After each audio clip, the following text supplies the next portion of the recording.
मैं 4 मिसरे पढ़ रहा हूँ और मैं अहले स्टेज की तवज्जो और इनकी दुआ करना। ये कतरा होके भी दरिया से जंग करता है, ये कतरा होके भी दरिया से जंग करता है, इसे बचाना समंदर की जिम्मेदारी है। ये कतरा होके भी दरिया से जंग करता है, इसे बचाना समंदर की जिम्मेदारी है। दुआ करे कि सलामत रहे ये बलियारी, ये एक चिराग कई आंधियों पे भारी है। दुआ करे कि सलामत रहे ये बलियारी,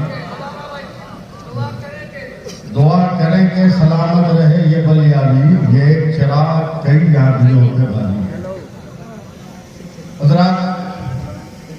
अब वो क्यों नहीं है, असल मेरे घर में मेरी भतीजी की शादी थी, मैं उसमें मसरूफ था इसलिए नहीं आ सका।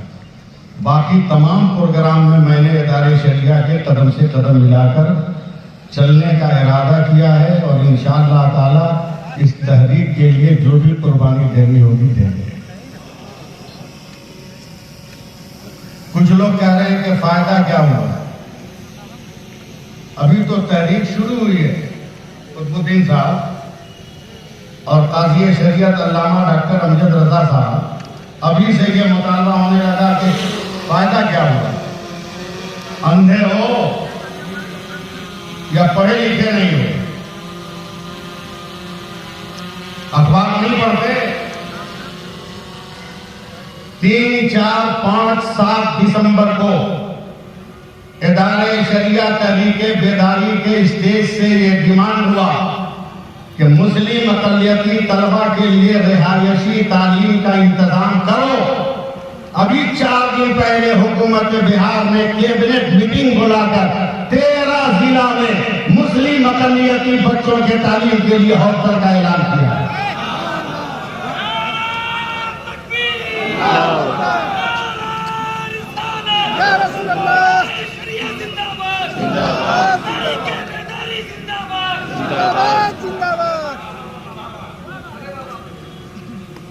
तनकीद करने वालों को शहद की शीरी नजर नहीं आती, मगर उसमें घिरी हुई मक्खी नजर आ जाती है। करो, कितनी तनकीद करोगे करो, लेकिन अब गरीब बेटियों के बाप को मस्जिदों के दरवाजों पर नमाज के बाद भीख मांगने हम नहीं देंगे। अब गरीब बाप को उसकी जमीन बेचकर बेटियों का ब्याह करने नहीं देंगे। बोलो, हमारे साथ रहोगे कि नहीं रहोगे? हाथ उठाकर तारीफ करो हर आदमी। कुकुर भोज खाने वालों,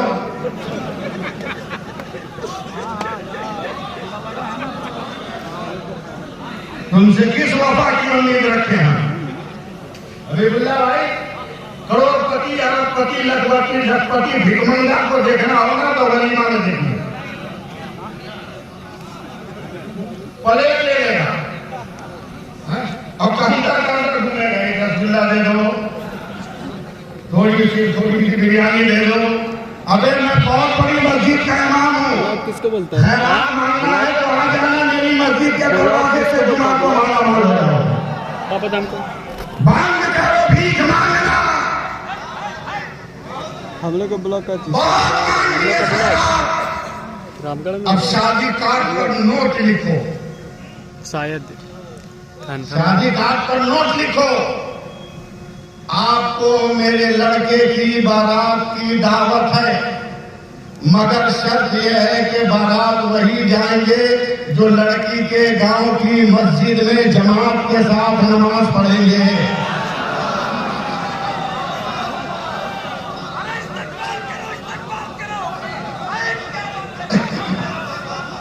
75% लौंडे को ऐसे ही भाग जाएंगे। और ये लौंडों की क्या बात कर रहे हैं? मैं तो हाथ जोड़कर कहता हूं नौजवानों, कम से कम अपनी मां पे रहम करो, मरने से बचाओ उसको, कहीं हार्ट अटैक में कर जाए तेरी मां, कहीं तेरा बाप कहीं रास्ते में तुमको देख के दम में तोड़ दे। बीच चौराहे पर बारात जा रही है,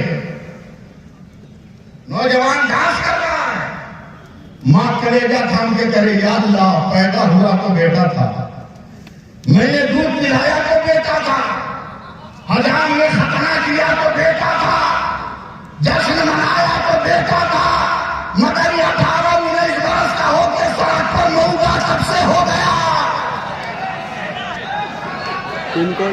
पिन कोड 829101।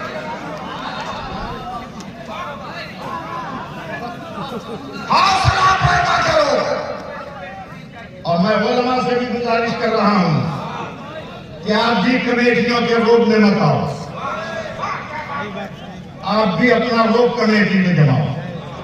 बलियाबी साहब जान रहे कि जुमेरात को एक अरबपति बाप के बेटे की शादी मेरे यहां हुई, एक पटाखा छोड़ा, निकाह पढ़ाने से इनकार कर दिया। सुबह को 5000 लोगों को लेकर मस्जिद घेर लिया। दिखा रहे मैं तने तना मस्जिद के दरवाजे को क्या करने आए हो? क्या हुजूर तौबा करने आए?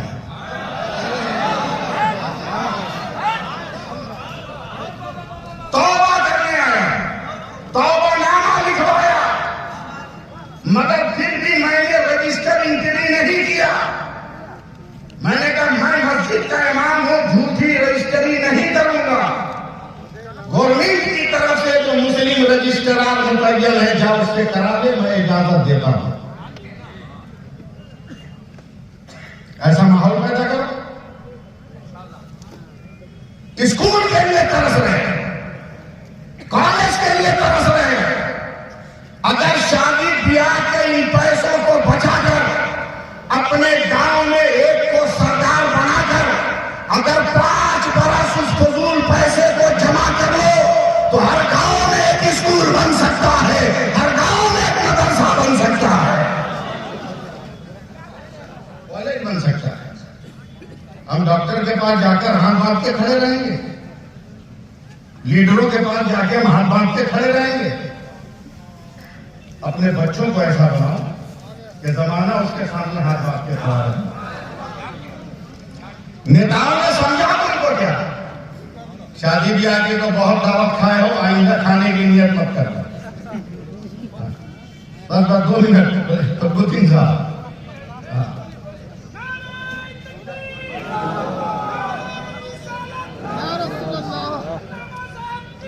जिंदाबाद जिंदाबाद। क्या बोला? जानते हो बिरयानी क्या बोला कि मुबारक आप सबको बोल देना ना कि असरबाद मिट्टी देना है असलम के दादी को। हाँ। तो मतलब कि हाफिज साहब को मतलब भेज बोल देना ना कि पहले आएंगे, असर से पहले आएंगे। एक बहुत बड़े बिरयानी हाउस वाले से मेरी बात हुई, हमने कहा अरसलान बिरयानी, अमीनिया बिरयानी, अहमदिया बिरयानी, हाजी बिरयानी, नमाजी बिरयानी, कभी हरिद्वार बिरयानी भी बनाऊंगा, अयोध्या बिरयानी भी बनाओ। हिम्मत नहीं है, मगर उस बिरयानी को अपने हाथ पे रखो और मेरे चंद संदेश सुनो। बिरयानी बनाने के लिए जब बावर्ची बुलाओगे तो बोलेगा 25 ग्राम तेज पत्ता। बोला क्या होगा? बोला जब तक तेज पत्ता नहीं बनेगा तब तक खुशबू नहीं आएगी। स्टेज नीचे बैठा बावर्ची स्टेज डाल के बिरयानी बना दी, मगर बिरयानी में उस तेजपत्ता की हैसियत क्या रही?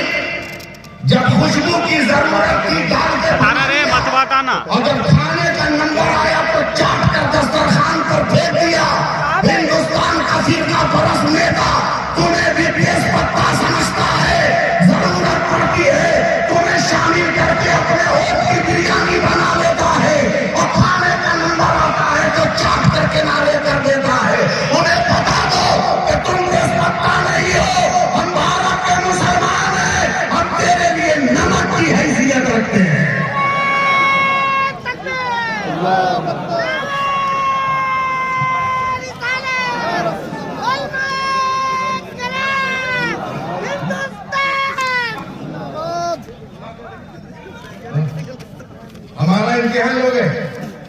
डूब मरो डूब मरो।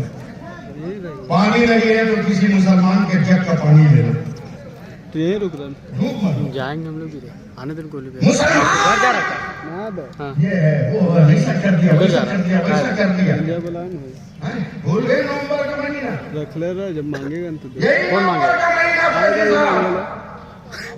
उत्तर काशी में हाँ बोल दिया कब बोल घर जाएगा मजदूर फंस गए सुरंग में। रख ले रहा ये हिंदुस्तान की तमाम फौजी ताकतों ने कहा मेरे बस में नहीं। फ्रांस ने कहा मैं टीम भेजूंगा, टीम ने कहा मैं नहीं निकाल सकता। जब सारी दुनिया की डिफेंस ताकतों ने जवाब दे दिया तब वो मुसलमान उठा हिंदुस्तान का, तब तुम फिक्र मत करो, वतन के मुहाफिज हम हैं, हम अपने वतन के लोगों को जान बचाएंगे। और हमें वफादारी का सबक मत दो। अपनी औकात पहचानो। ट्रेन में जानते हो ना तीसरी कौन सी हुकूमत है? तीसरी बरादरी की हुकूमत है ट्रेन में, समझ रहे हो? सच बोला हैं? नहीं समझे? अबे ताली वाले समझे? एकदम हाथ पंजाबी सारा पॉइंट खींच के दे पैसा, मगर 40 साल से ये गुनहगार सफर कर रहा है। आज तक नहीं देखा कि भारत के छक्के किसी दाढ़ी टोपी वाले को टच किया। नहीं देखा। एक दिन मैं साइड सीट पे बैठा था, मेरे बगल से रंग जमा के जा रहा था काफला, मैंने कहा इधर आ। आने से पहले उन लोगों ने सर पे दुपट्टा रखा। कहा बाबा क्या कहना, काम भिखारी है कि हमसे पैसा नहीं मांगे, हम फकीर लगते हैं? तुम्हारी औकात बता दी भारत के छक्कों ने। उन्होंने कहा नहीं बाबा, आप लोग देखने में मर्द लगते हैं इसलिए आप लोगों से नहीं लगते।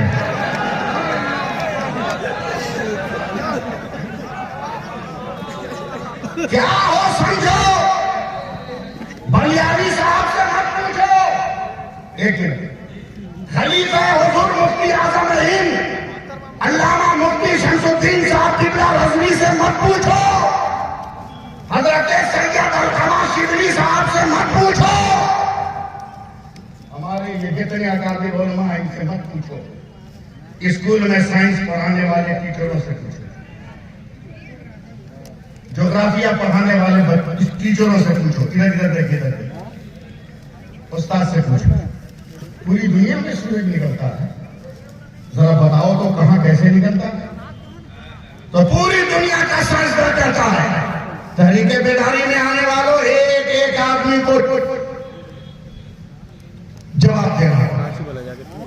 पूरी दुनिया का साइंटिस्ट कहता है मौलाना, उलमा की तवज्जो चाहूंगा, पाकिस्तान में सूरज अगर 35 डिग्री पे निकलता है तो 71 डिग्री पे गुरूब होता है।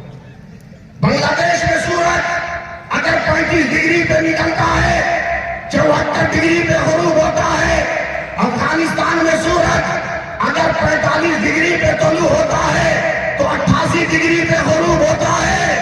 मगर वही साइंसदान जब हिंदुस्तान के नक्शे पर उंगली रखता है तो दुनिया का साइंटिस्ट कहता मौलाना हिंदुस्तान में सूरज 66 डिग्री पे तुलू होता है और 92 डिग्री पर